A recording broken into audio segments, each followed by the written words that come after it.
Hi, I'm River Smith from Liberation Brew. I, we've been watching what's been going on in all of our communities throughout the past few months with the continued killing of African American folks by police officers and others in authority. And in response to that, we decided that we're gonna pull out this old article from a couple of years ago that I wrote for the Troublemaking Punk blog, uh, and uh, and so of course we're most recently thinking about Keith Lamont Scott and Terrence Crusher, but unfortunately, by the time you see this, there may be somebody else. So, of course, it's about race. Cruising unsafe streets, hanging with Keith, Terrence, Trayvon, and Jordan. And sometimes it's about class or gender or age or any other classification that causes us to be identified as one of the others. President Barack Obama and Attorney General Eric Holder have been profiled by people all of their lives, just as Trayvon Martin and Jordan Davis were. That doesn't mean that there are not also other reasons for the disrespectful behavior directed toward them. It is important, however, to face this profile thing. So Trayvon Martin was suspended from school at the time that George Zimmerman shot and killed him. Young Trayvon was wearing a hoodie, a symbol to some people of troublemaking.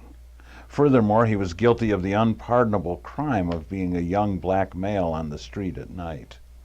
Jordan was sitting in a van with his buds listening to some music, too loud, like most teens. He also had the audacity to give an old white guy some lip, or the wrong kind of look. We don't know what specific issues made the one young man walking down the street talking on his cell phone to his friend a suspicious character to Mr. Zimmerman. We don't know exactly what made Jordan Davis seem a threat to Michael Dunn, if that's what really happened. We don't know exactly, but we have a pretty good idea. This reminds me of a little of my own misadventures as a teenager on the streets of Cleveland in the 1960s. Like so many of my friends, I spent my nights walking the streets and hanging on corners for entertainment.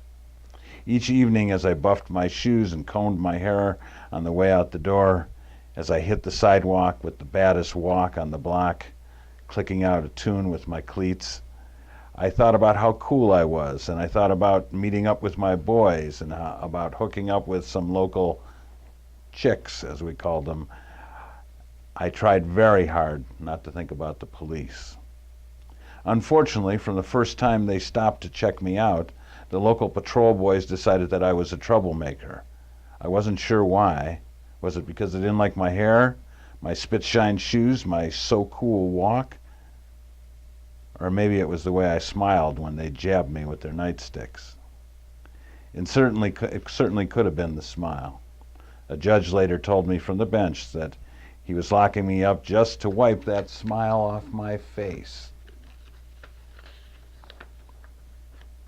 It also could have been the hair.